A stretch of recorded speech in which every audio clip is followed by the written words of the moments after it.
Tan theta की बात करें तो टेन थीटा होता है y/x, तो टेन थीटा क्या हो जाएगा 1/√2। तो थीटा का कोई स्टैंडर्ड एंगल नहीं है, इस कारण इसको हम tan इनवर्स 1/√2 लिख देते हैं। तो आपका पॉइंट जो होगा वो √3 tan इनवर्स 1/√2 होगा। That's it. Okay Yes, sir. Okay next. तो ये पोलर कोऑर्डिनेट सबको समझ में आ गया ना, पोलर को कार्टेशियन में, कार्टेशियन को पोलर में, यही क्वेश्चन और कोई क्वेश्चन नहीं, ठीक है। अब लिखिए सम पर्टिकुलर, लिखिए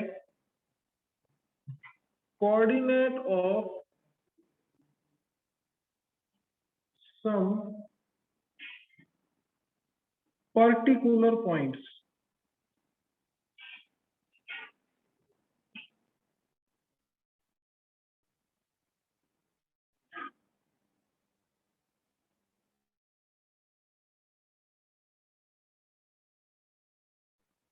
इसमें लिखिए a b x2, y2 Sir, you is paused. and Yes, sir.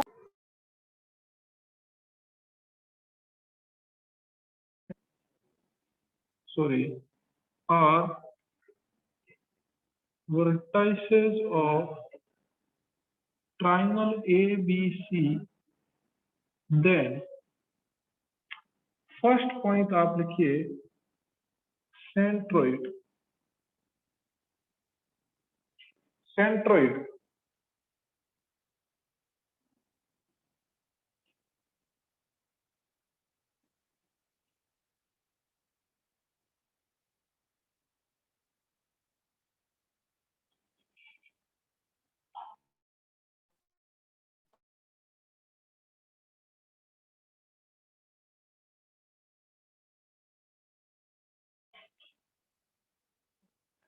लिखा सबने? Yes.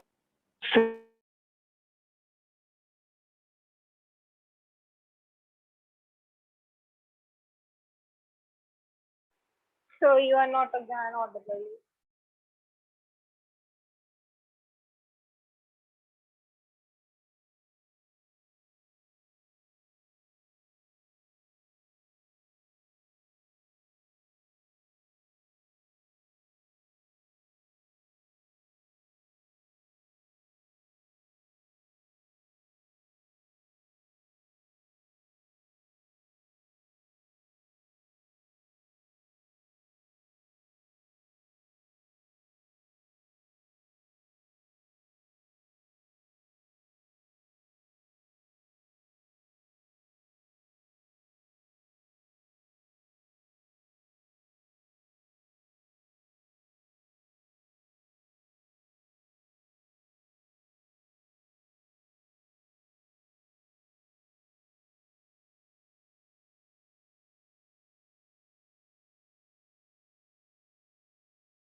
क्या है सेंट्रोइड?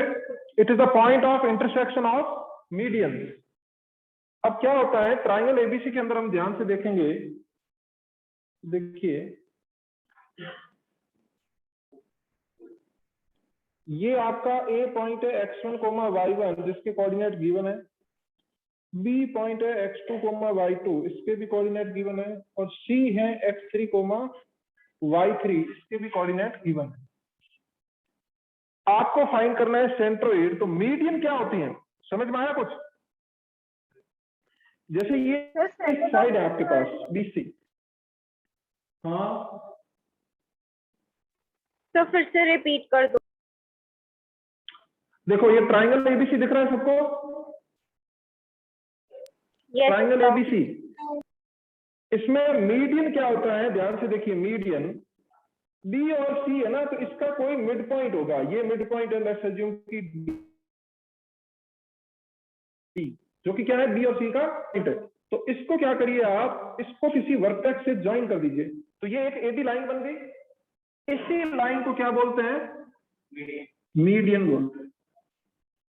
अब ये तो बन गई ए के अलोंग, ऐसे ही एक बी के अलोंग भी तो बनेगी। जैसे कि ए और सी के बीच का मिड पॉइंट ई है, तो ई के अलोंग बनेगी। तो दोनों का एक पॉइंट आ रहा है ना, इंटरसेक्शन पॉइंट, इसको बोलते हैं सेंट्रोइड। क्या बोलते हैं? अगर थर्ड वाली मीडियन भी निकालेंगे तो वो भी इसी पॉइंट से पास करेगी। तो ये कैपिटल जी से रिप्रेजेंट किया जाता है, लिख लीजिए, it is denoted by capital G. It is denoted by capital G. ठीक है। एक और पॉइंट लिखिए इसमें,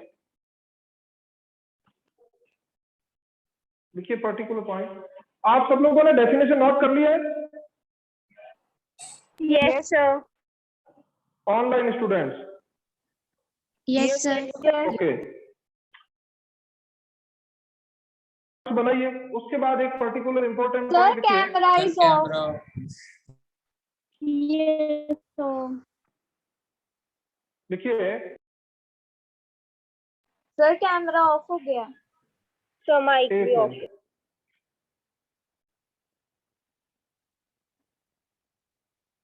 ये बार बार ऑफ क्यों हो जाता है? अभी ऑन है? Yes, sir. Yes, sir. और लिखिए, the centroid divides the median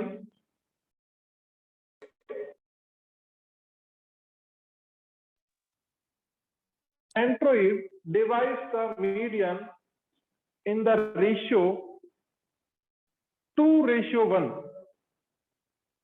Centroid divides the median in the ratio 2:1. Means जो ये एडी क्या है, मीडियन है, और ये सेंट्रोइड है। तो कल हमने पढ़ा था ना formula, internal division external division.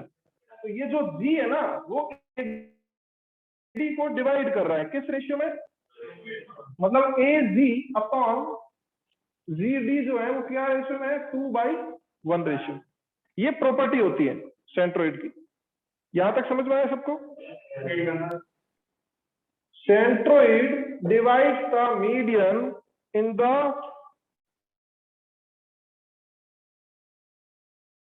Two ratio 1, मतलब क्या है, 1 है।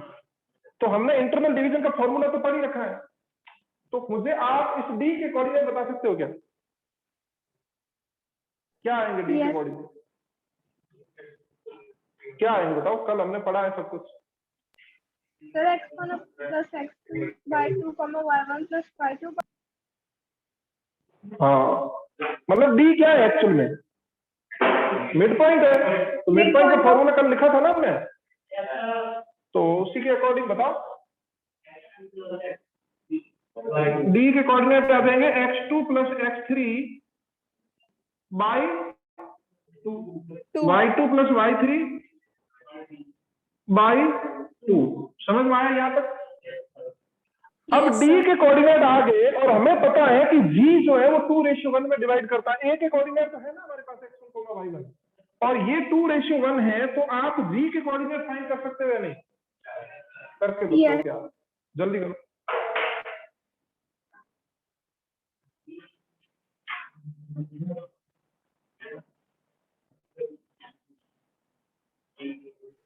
Sir, 2x x1 over 3. देखिए,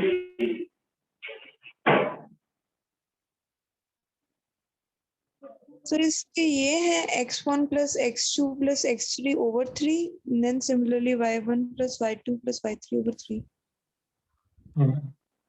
अब आपको दिख रहा है कि ये 2:1 में है, तो 2 को किससे मल्टीप्लाई करोगे, इससे? तो Yes, sir. आप x2 plus x3 by 2 plus 1 को किससे मल्टीप्लाई करोगे, x1 से, x1, अपॉन 2 plus 1। एक कोऑर्डिनेट तो ये होगा, दूसरा क्या होगा 2 into y2 plus y3 y2 plus 1 into y1 upon 2 plus 1। तो ये क्या बना, सिंप्लीफाई करके बताओ।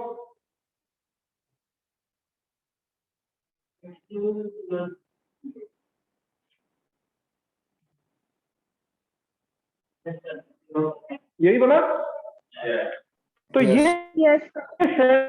सेंट्रोइड के कोऑर्डिनेट है जो कि आपको मेमोराइज करने हैं। अब से कोई पूछ ले कि सेंट्रोइड के कोऑर्डिनेट फाइंड करो, तो जैसे आपको मिड पॉइंट के कोऑर्डिनेट पता है वैसे ही सेंट्रोइड के कोऑर्डिनेट पता होने चाहिए कि x1 plus x2 plus x3 by 3, y1 plus y2 plus y3 by 3, ये सेंट्रोइड के कोऑर्डिनेट होंगे। ये फॉर्मूले की तरह आपको मेमोराइज करना है। डेरिवेशन तो मैंने इसलिए करवा दिया ताकि आपको अच्छे से समझ में आ जाए, बाकी डेरिवेशन की जरूरत है नहीं, ठीक है। हाँ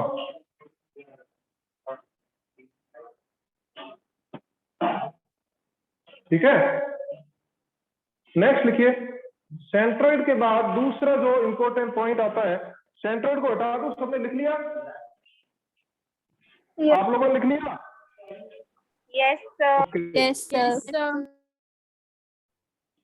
सेंट्रोइड के बाद आता है दूसरा इंपॉर्टेंट पॉइंट आता है इन सेंटर। वैसे तो आपने ये सब 9th क्लास के अंदर पढ़ा होगा, नहीं पढ़ा है? ज्योमेट्री में पढ़ा होगा। तो 10th के अंदर सब पढ़ा। पढ़ा। हाँ 10th 9th में ये चीजें होती है। वैसे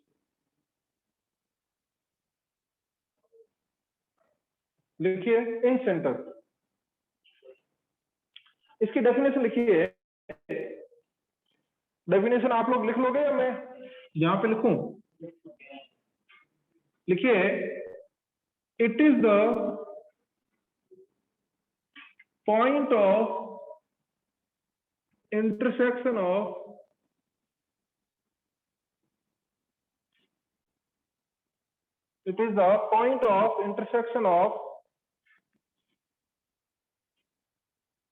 angle bisector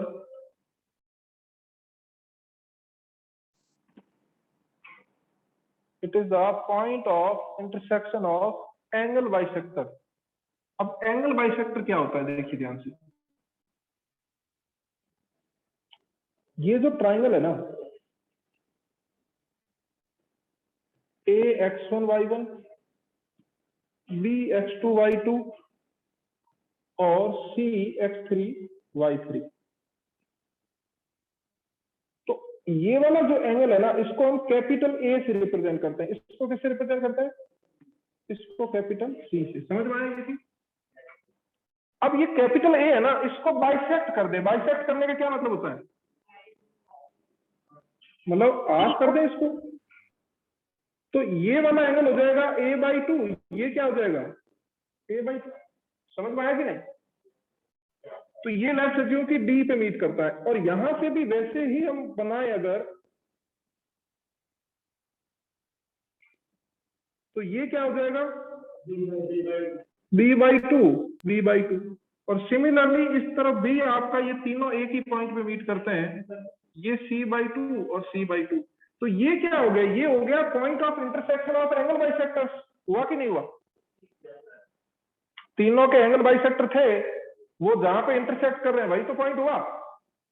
तो इसको क्या बोलते हैं? इन सेंटर बोलते हैं, जिसको हम कैपिटल आई से रिप्रेजेंट करते हैं। कैपिटल आई से।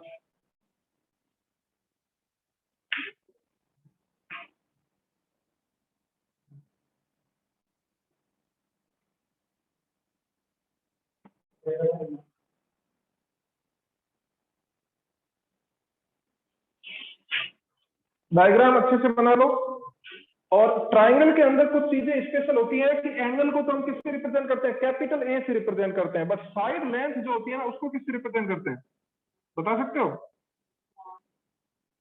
ये जो साइड लेंथ है BC, ये क्या होगी बताओ? इसको स्मॉल ए से रिप्रेजेंट करते हैं। कैपिटल ए के अपोजिट जो साइड होती है उसको क्या लिखते हैं? Small a. कैपिटल बी के अपोजिट जो साइड है उसकी लेंथ क्या होगी?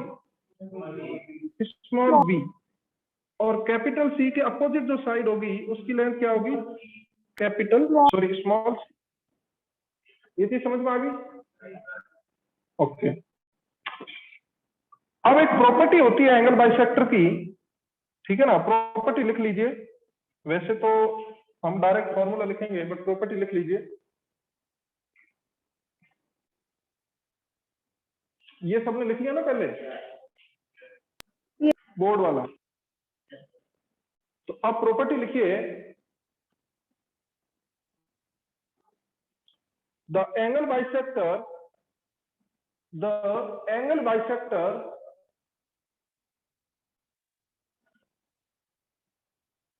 divides the angle bisector divides the opposite side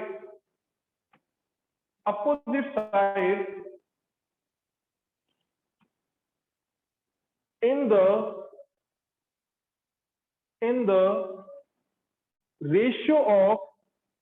the ratio of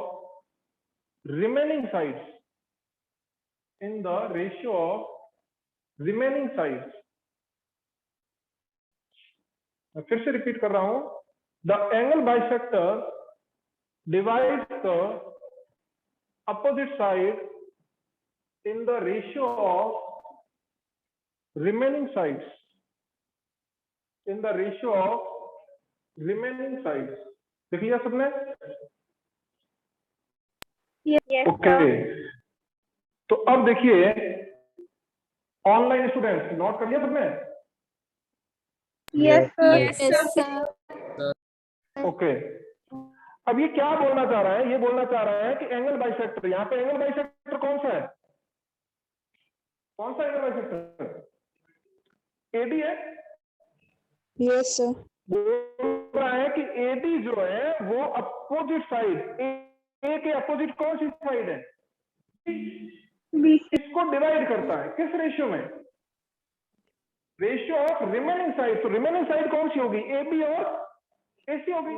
ये एक्चुअल में ये बोलना चाह रहा है कि भाई एंगल बाइसेक्टर ये डिवाइड कहां पे कर रहा है? बी पे डिवाइड कर रहा है ना, बीसी को। तो बीसी को डिवाइड कर रहा है, तो ये बोल रहा है कि बीडी अपॉन डीसी जो है ना, वो आपका इक्वल है ए बी अपॉन एसी के।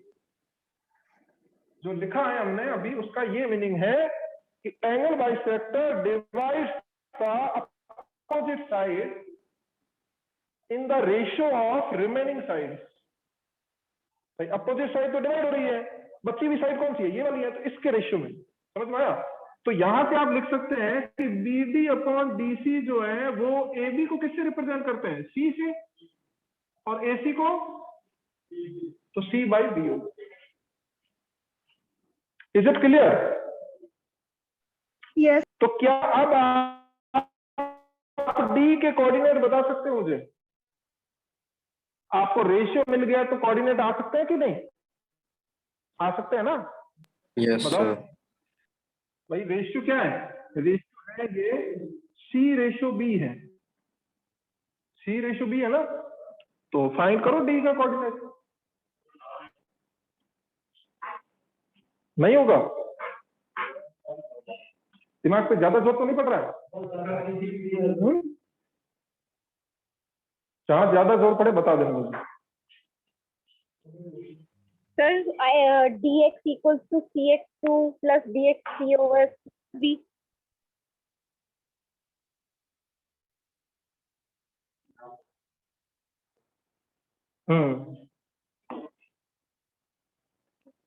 ये प्रॉपर्टी होती है, ये सब चीजें 9th की पढ़ा रहा हूं मैं अभी तक, ठीक है ना? 9th 10th में होती है ये प्रॉपर्टी। आप लोगों ने पढ़ी या नहीं पढ़ी पता नहीं, ठीक है ना? ये एंगल बाइसेक्टर वाली जो प्रॉपर्टी है ना, वो 9th में होती है, ठीक है? अब देखो, ये रेशियो मिल गया तो इंटरनल डिवीजन से डी के कोऑर्डिनेट हम निकाल सकते हैं। डी के कोऑर्डिनेट क्या हो जाएंगे भाई? सी into x3 plus B x2 और सी y3 प्लस बी y2 कौन बी प्लस सी। ये तो डी मिल गया। बस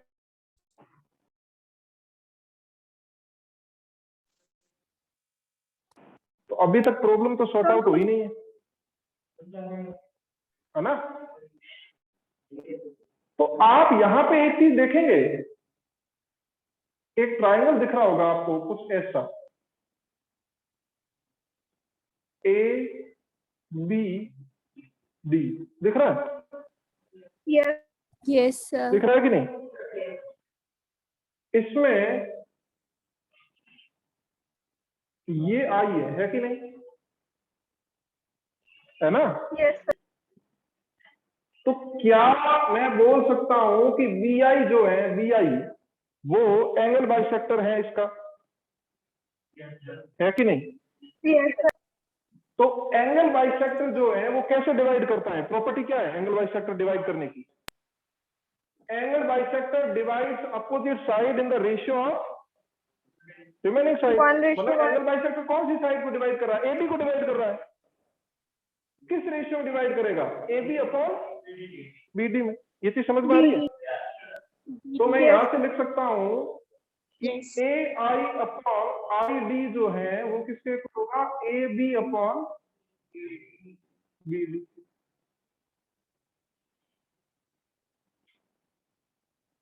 ये चीज समझ में आई सबको? तो ए आई कितना है? सॉरी, ए आई तो हमें फाइंड करना है, ये तो छोड़ो। ए आई अपॉन आई डी तो ठीक है, ए बी कितना है? ए बी की वैल्यू कितनी होती है? सी। और बी डी, बी डी हमें पता नहीं है, बी डी हमें पता नहीं है, राइट? नहीं पता है ना अभी तक, तो उसको हम फाइंड कर लेते हैं। कैसे करते हैं? यहां तक दिख रहा है ना सबको?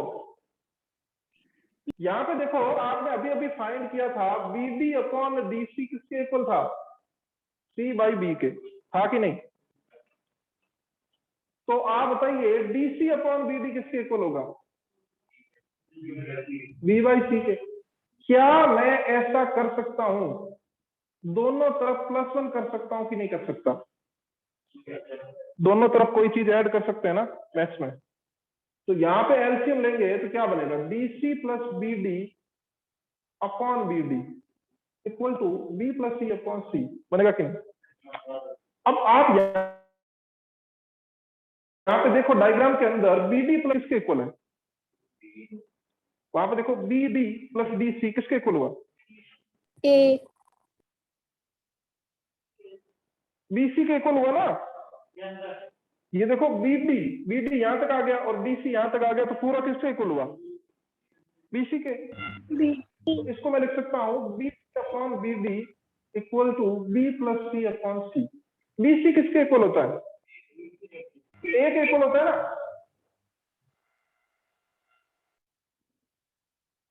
तो मुझे बी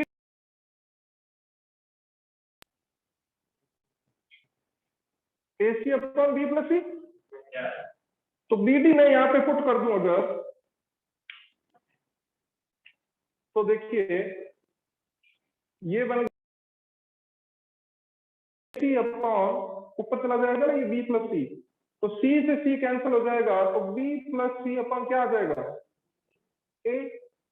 तो ये ए आई अपॉन आई डी आ गया। आया कि नहीं आया?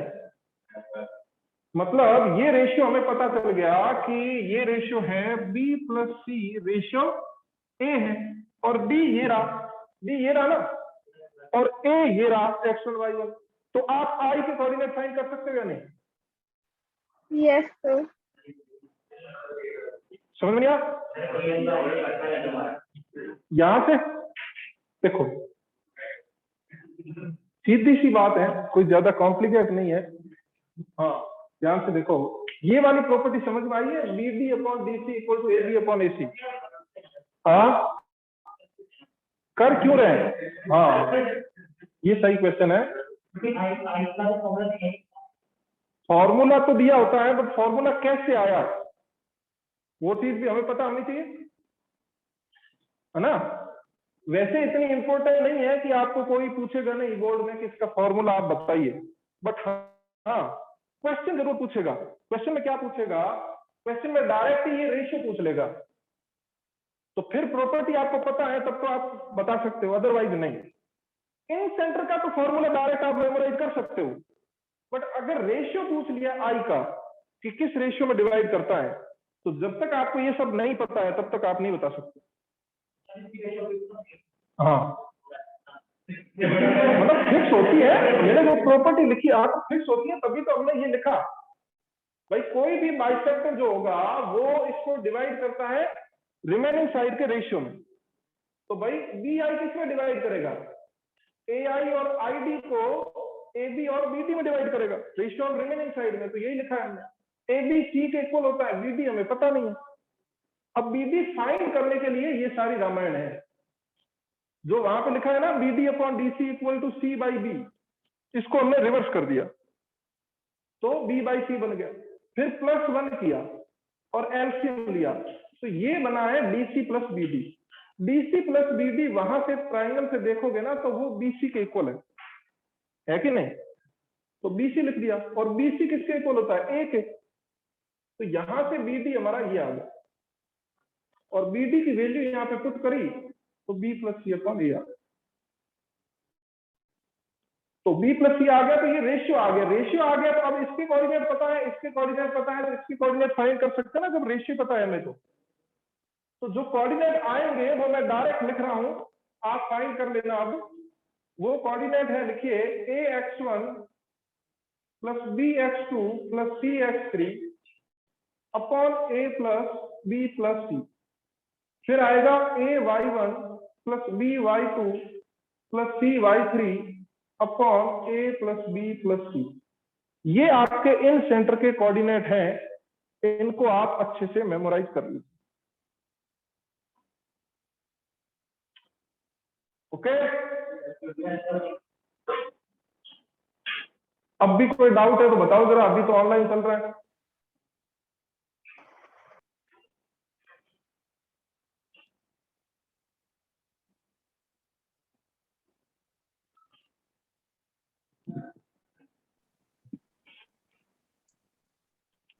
मार्क देना चाहते जी सर, मार्क कौन सा काम कर दो।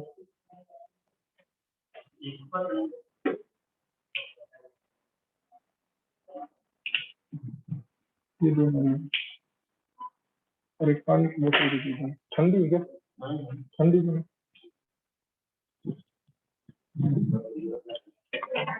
हाँ भाई, थोड़ा बहुत समझ में आया? बस इतना आगे काफी है। हटा दे। तो हमने एक पढ़ा सेंट्रोइड, दूसरा क्या पढ़ा, इन सेंटर, ठीक है ना। अब ये इन सेंटर क्यों बोलते हैं, इसका नाम इन सेंटर क्यों है, क्योंकि इसका डायग्राम थोड़ा वापस से बनाते हैं। देखिए ये बना लिया ना अभी सबने आप डायग्राम,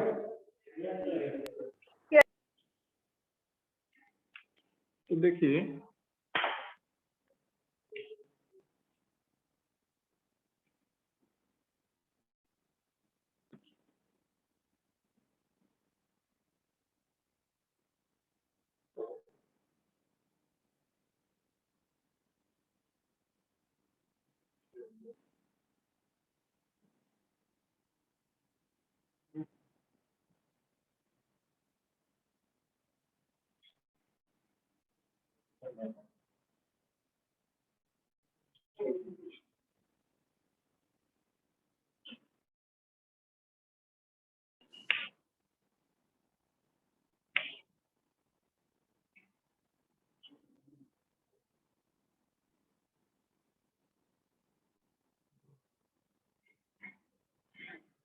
होता क्या है, इसको इन सेंटर बोलने का रीजन ये होता है कि ये ट्राइंगल जो है ना, इसको तीनों साइड को टच करते हुए अगर सर्कल बनाए तो ये जो आई है वो उसका सेंटर होगा सर्कल का। तो ये जो सर्कल है ना वो क्योंकि सर्कल के इनसाइड है, इस कारण इस सर्कल को क्या बोलते हैं, इन सर्कल बोलते हैं। क्या बोलते हैं, इन सर्कल। और इसके सेंटर को क्या बोलते हैं, इन सेंटर। समझ में आया? और इसके कोऑर्डिनेट हमने अभी अभी लिखे हैं, वो देख लीजिए ax1 plus bx2 plus cx3, ठीक है ना। तो ये इसका रीजन होता है, तो ये अंदर बनता है, और इसका सेंटर जो है वो प्रॉपर्टी तो हमें पता ही है कि एंगल बाइसेक्टर का इंटरसेक्शन पॉइंट होता है। हाँ, इसकी वैल्यू गिवन तो नहीं होगी, बट हमें पता है कि ए क्या है, ए है बीसी लेंथ, राइट। तो बी और सी के कोऑर्डिनेट गिवन होंगे तो डिस्टेंस फॉर्मूला से फाइंड कर लेंगे, ये भी फाइंड कर लेंगे, ये भी फाइंड कर लेंगे, तो एबीसी की वैल्यू आ जाएगी। x1 x2 ये सब दे रखा है, वो सारी वैल्यू पुट करेंगे तो आंसर। ठीक है, अभी करेंगे क्वेश्चंस। तो दो हमने पढ़ा, इंपॉर्टेंट पॉइंट आता है, लिखिए इसको हटा दो।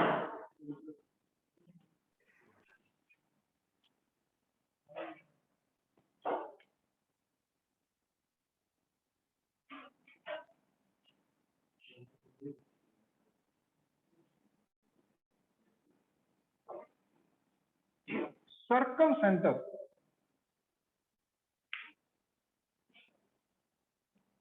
क्या नाम है, सर्कम सेंटर। इसमें लिखिए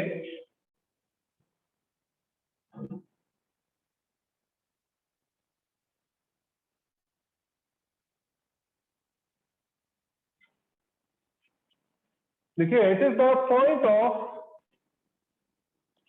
it is the point of intersection of perpendicular side bisector.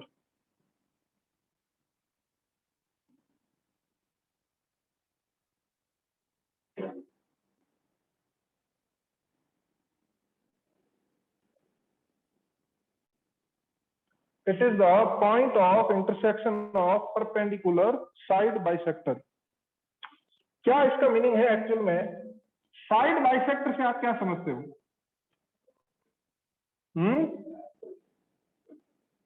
Sir जो साइड को इक्वली 2 हाफ में डिवाइड कर दें। तो मीडियन क्या थी? मीडियन क्या करती थी? सब मीडियन बाइसेक्ट करती थी, पर वो जरूरी नहीं होता था कि वो परपेंडिकुलर ही हो। हाँ, तो ए, बी और सी ये 3 पॉइंट है। यहां पे क्या बोला गया है? It is the point of intersection of perpendicular side bisector. Side bisector का मतलब तो हो गया कि जो मिड पॉइंट है वहां से स्टार्ट होनी चाहिए। बाइसेक्टर का मतलब समझ में आ गया ना, साइड बाइसेक्ट कर रहा है। बस दूसरा पॉइंट है कि वो क्या होनी चाहिए? परपेंडिकुलर होनी चाहिए। तो परपेंडिकुलर होगी तो यहां से ये परपेंडिकुलर है, फिर यहां से मिड पॉइंट से ये परपेंडिकुलर है, और इस तरफ के मिड पॉइंट से ये परपेंडिकुलर है। समझ में आ रहा है? अब जरूरी नहीं है कि ये वाला जो है आपके इस वर्टेक्स से ही पास करे, ऐसा जरूरी नहीं है, ये इस तरफ किधर भी पास कर सकता है, बट ये यहां से परपेंडिकुलर होना चाहिए। तो ये जो इंटरसेक्शन पॉइंट आएगा इसको हम क्या बोलेंगे? सर्कम सेंटर बोलेंगे। इसको जो है जनरली कैपिटल ओ से रिप्रेजेंट किया जाता है। किससे? कैपिटल ओ से रिप्रेजेंट किया जाता है।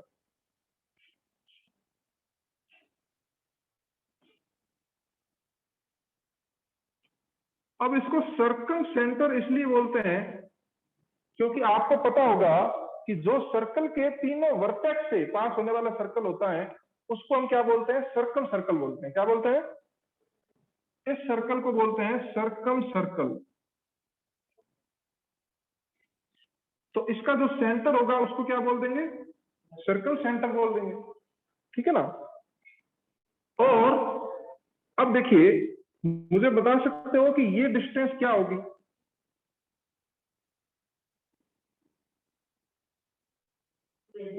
रेडियस के इक्वल होगी ना। इस रेडियस को कैपिटल आर से रिप्रेजेंट करता है।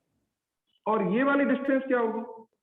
ये भी रेडियस है, ये भी रेडियस है। तो इसका सेंटर फाइंड करने का वैसे फॉर्मूला तो होता है, बट बहुत कॉम्प्लिकेट होता है, इस कारण वो कभी भी हम मेमोराइज नहीं करते हैं। तो फिर कैसे फाइंड करेंगे? तो फाइंड करने के लिए हम जो है डेफिनेशन को ही यूज करेंगे और उसी से हम उसका सेंटर फाइंड कर लेंगे। कुछ चीजें जो है आगे जाके हम पढ़ेंगे तो हमें समझ में आ जाएगी। जैसे कि आपको पता है कि आपको कोऑर्डिनेट ये वाले गिवन होते हैं, x1 y1 ये गिवन होता है ना, x2 y2 ये गिवन होता है, x3 y3 ये भी गिवन होता है। अब होगा क्या कि हमें ओ फाइंड करना है। तो इसके कोऑर्डिनेट वैसे तो हमें पता नहीं है, बट हम अज्यूम कर लेते हैं, लेट्स अज्यूम कि p, q इसके कोऑर्डिनेट है। तो हमें किसकी वैल्यू फाइंड करनी है? पी और क्यू की फाइंड करनी है। तो आप मुझे बताइए ओ ए जो है वो ओबी के इक्वल है या नहीं है ना? क्योंकि दोनों रेडियस है। तो ओ Yes, ए, sir. इसको हमने पी और क्यू अज्यूम कर लिया है, ये हमें गिवन है। तो ओ ए और ओबी को सॉल्व करेंगे डिस्टेंस फॉर्मूला को लगा के, तो हमारे पास पी और क्यू में एक रिलेशन आ जाएगा। पी और क्यू में एक रिलेशन आ गया ना। Yes. दूसरा रिलेशन आ जाएगा, जैसे हम ओबी और ओसी को भी तो इक्वल कर सकते हैं, तो इससे भी एक रिलेशन आ जाएगा। तो टू इक्वेशन टू वेरिएबल आएगा, तो पी और क्यू निकाल सकते हैं ना सॉल्व करके। तो पी और क्यू आ जाएगा तो हमारा, और तो ये सेंटर आ जाएगा। ठीक है ना? अभी क्वेश्चन करेंगे तो इसको मैं डिटेल में एक्सप्लेन करूंगा कि कैसे आ जाता है। ठीक है, अभी समझ में आ रहा है कि कैसे आता है ये। और दूसरा, जब हम स्ट्रेट लाइन की इक्वेशन पढ़ लेंगे तब हम क्या करेंगे कि इसकी ओडी की इक्वेशन फाइंड कर लेंगे और इसकी भी इक्वेशन फाइंड कर लेंगे, और दोनों को आपस में सॉल्व करेंगे तो पॉइंट आ जाएगा। ठीक है ना? तो ऐसे बहुत सारे मेथड है जो कि हम आगे जाके पढ़ेंगे। अभी आपको ये रिलेशन यूज करना है। ओके, नेक्स्ट लिखिए, एक और है लास्ट। तो हमने इस रिलेशन से पॉइंट फाइंड करने हैं अभी।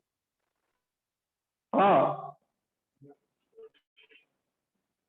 पॉइंट अभी आएंगे। लास्ट जो सेंटर होता है, इसको हटा दो, वो होता है आपका ऑर्थो सेंटर। क्या होता है? Ortho centre. इसकी डेफिनेशन होती है, it is the point of intersection of altitudes. Altitudes क्या होते हैं? Perpendicular by heights.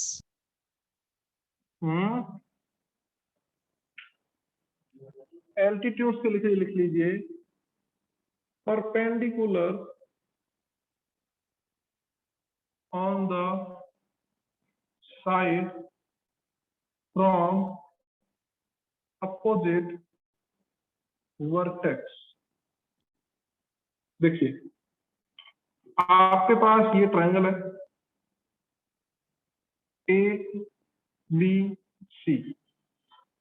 तो इसमें क्या है कि एल्टीट्यूड का मतलब है कि ये ए पॉइंट है, वर्टेक्स है, इससे आप परपेंडिकुलर ड्रॉ करिए इसमें, तो ये आपका एल्टीट्यूड है। ठीक है ना? बी से परपेंडिकुलर ड्रॉ करिए तो ये आपका एल्टीट्यूड है। सी से परपेंडिकुलर ड्रॉ करिए, ये भी आपका क्या है? एल्टीट्यूड है। तो ये एच जो है वो आपका हो गया ortho centre.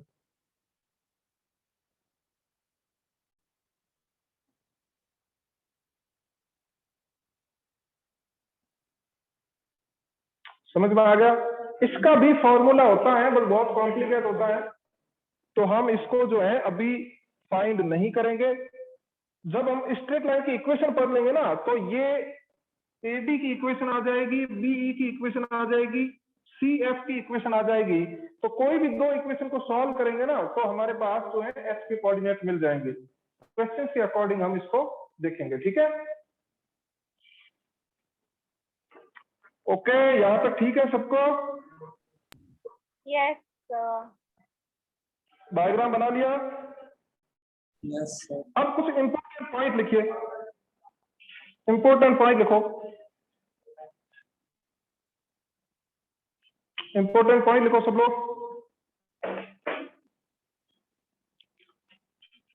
If the triangle is a, first point लिखिए।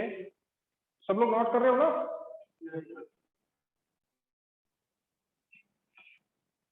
देखिए, if the triangle is a right angle triangle,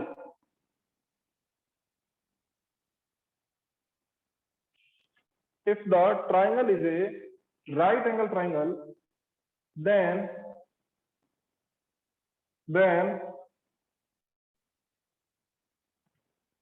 the circumcenter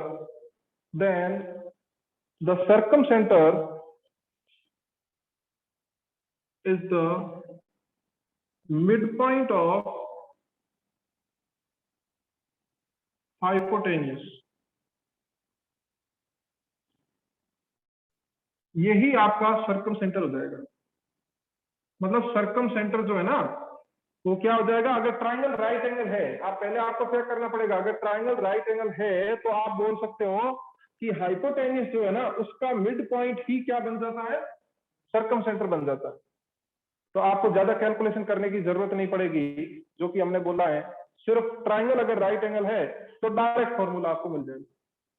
ठीक है, मिड पॉइंट तो फाइंड कर ही सकते हैं। दूसरा पॉइंट लिखिए, if the triangle is a right angle triangle then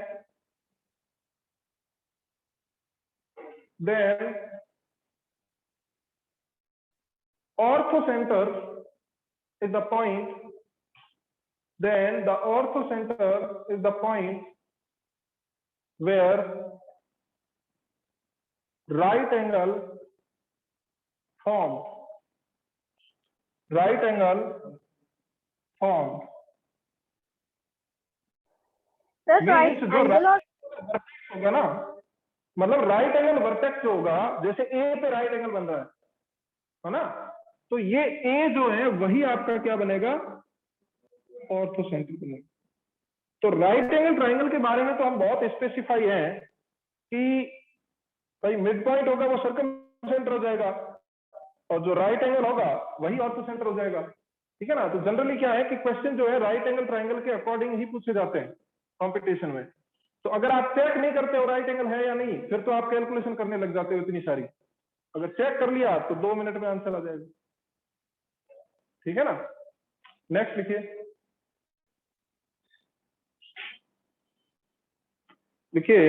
if the triangle is equilateral, if the triangle is equilateral, then centroid in center, circumcenter, orthocenter are coincide। Coincide का क्या मतलब होता है? तो मतलब वो सेम पॉइंट पे होंगे। हाँ, सेम पॉइंट पे होंगे, मतलब जो सेंट्रोइड होगा वही ऑर्थो सेंटर होगा, वही सर्कम सेंटर होगा, वही आपका इन सेंटर होगा इक्विलेटरल ट्राइंगल में। तो फिर फाइंड कैसे करोगे? x1 प्लस x2 प्लस भाई x3। सेंट्रोइड का फॉर्मूला तो पता ही होता है ना, x1 plus x2 plus x3/3। तो सेंट्रोइड फाइंड कर लो, सेंट्रोइड ही ऑर्थो सेंटर है, वही आपका सर्कम सेंटर है, सब कुछ वही है। किस ट्राइंगल में? इक्विलेटरल। ठीक है ना, इक्विलेटरल ट्राइंगल के लिए ये एक केस। ओके, नेक्स्ट लिखिए, last point, ortho centre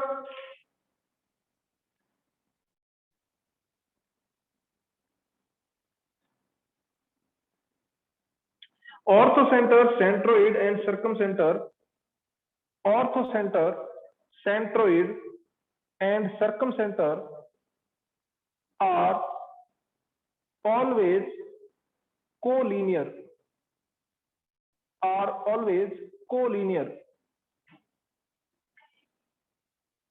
and centroid divides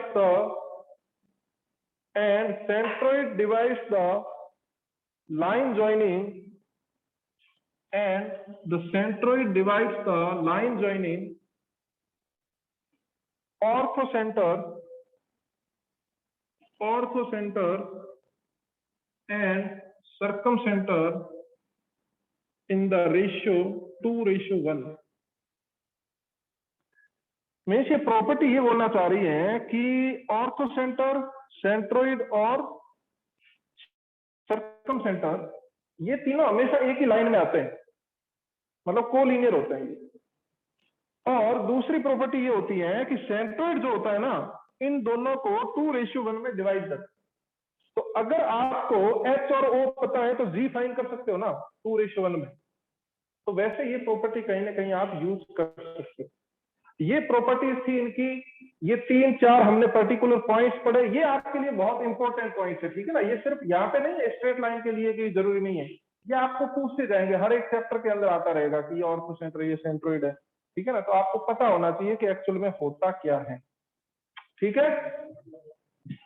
अब हम करते हैं इन पे कुछ questions.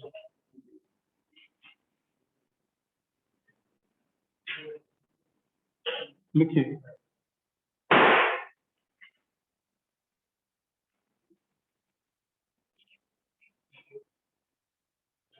Question number 1, find centroid of triangle whose vertex are 0, 0, 2 and 7,4 is, करिए, 0, 0, 2,5, 7,4 करो देखें। सेंट्रोइड फाइंड करना है, सेंट्रोइड का फॉर्मूला पता है ना, करो देखें जल्दी।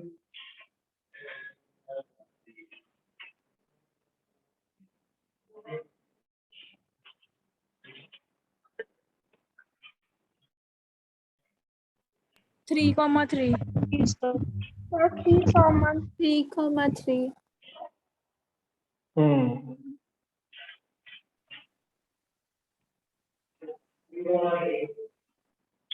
थ्री कॉमा आ रहा है सभी का, सबका आ गया ना, या किसी को डाउट है? ओके, डाउट नहीं है तो क्वेश्चन 2 लिख लीजिए। Find in centre of triangle whose vertex are -36,7, B 20,7 and C 0, -8। ये है, तो आपको इन सेंटर फाइंड करना है। हाँ, इसमें एबीसी सब फाइंड करना पड़ेगा। फॉर्मूला आपके सामने है, तो सबसे पहले एबीसी फाइंड करिए, ठीक है ना। एबीसी कैसे होंगे, तो ट्राइंगल बना लीजिए, आपको पता चल जाएगा कि ए कौन सा है, बी कौन सा है। अगर आप ए लेते हैं -36,7, बी लेते हैं आप 20,7, सी आप लेते हैं 0, -8, तो आपका स्मॉल ए कौन सा होगा, बीसी होगा, ठीक है ना। बीसी फाइंड कर लीजिए, फिर बी ऐसे सब फाइंड कर लीजिए।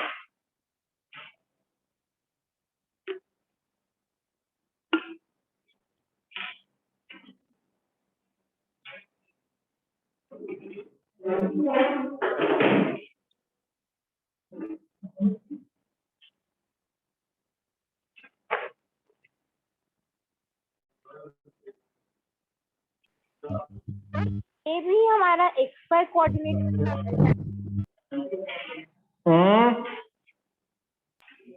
भी हमारा XY कोऑर्डिनेट में आएगा। ए बी क्या आएगा, XY में आएगा। तुम्हारी आवाज काफी कट के आ रही है। ए -36,7 है, बी 20,7 है, सी 0, -8 है। आपको इन सेंटर फाइंड करना है, तो इन सेंटर का फॉर्मूला आपको पता ही होगा, उसके अंदर स्मॉल ए, small B, small C find करना होता है। तो स्मॉल ए जो है वो बीसी डिस्टेंस के इक्वल है, तो डिस्टेंस फॉर्मूला यूज करिए और बीसी फाइंड करिए। फिर स्मॉल बी फाइंड करना है तो एसी फाइंड करिए, फिर स्मॉल सी फाइंड करना है तो ए बी फाइंड करिए। ये सब फाइंड करिए, फिर फॉर्मूला यूज करिए। सब लोग करिए, बैठे मत रहिए, मैं पूछूंगा सबसे, ठीक है ना।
रूट 15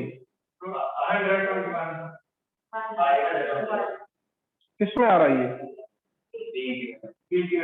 एसी में 39 होगा। Yes, sir. AC is 30. B की वैल्यू आएगी 39, ठीक है।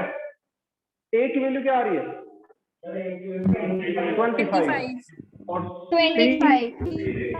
सी की सी आएगा 56। 56। बस एबीसी सारा आ गया है, उसके बाद फॉर्मूला इनपुट करिए और आंसर बताइए क्या आएगा।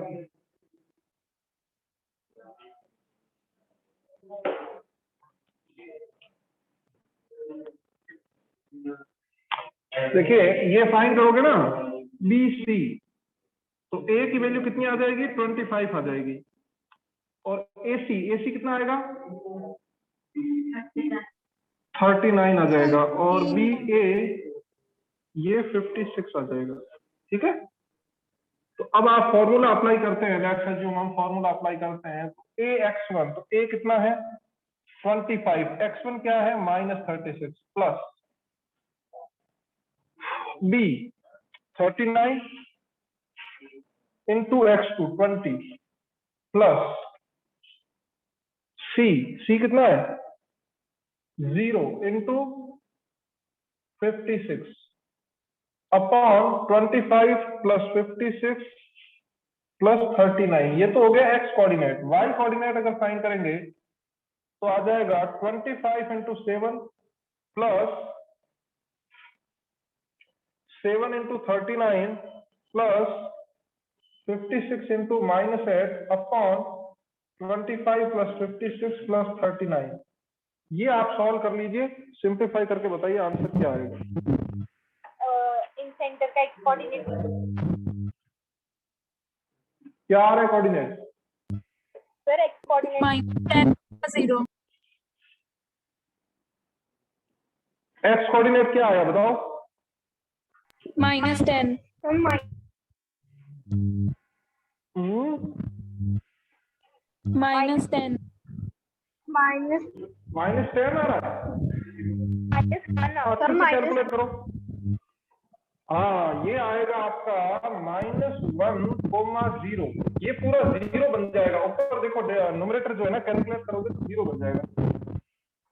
तो सेकंड कोऑर्डिनेट तो 0 हो जाएगा, फर्स्ट कोऑर्डिनेट -1। हाँ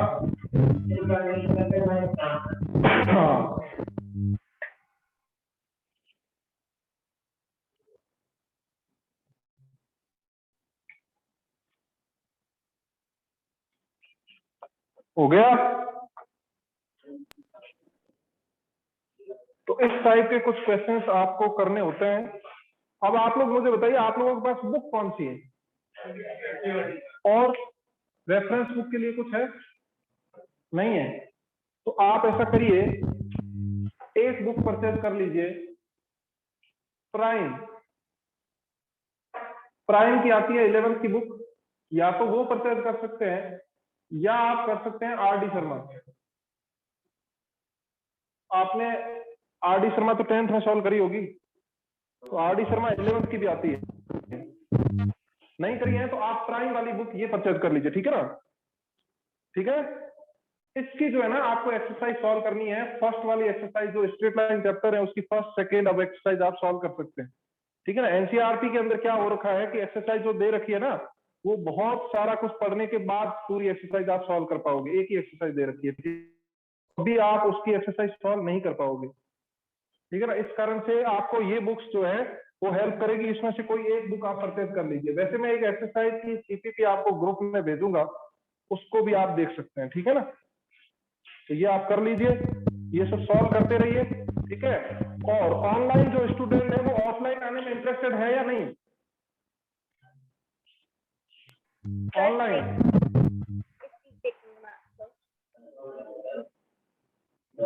डर लग रहा है क्या अभी तक कोरोना हो जाएगा? नो सर, डर तो नहीं लगता, हाँ? थोड़ा घर दूर है। हाँ, सर मेरा घर दूर है इसलिए मैं आ नहीं पा रहा। अच्छा, घर दूर है। और क्या क्या प्रॉब्लम है? जो भी आ सकते हो वो ऑफलाइन आ जाइए, ठीक है ना। थोड़ा आपको अच्छे से समझ में आएगा, ठीक है। Yes sir. Yes. ओके, तो आर डी शर्मा की आप एक्सरसाइज सॉल्व कर सकते हैं, फर्स्ट वाली स्ट्रेट लाइन की, ठीक है ना। वैसे मैं एक सीसीपी आपको ग्रुप में भी भेजूंगा, उसको भी आप ट्राई कर सकते हैं, ठीक है। Okay, thank you sir. Thank you, sir. Okay. Thank you sir. You sir.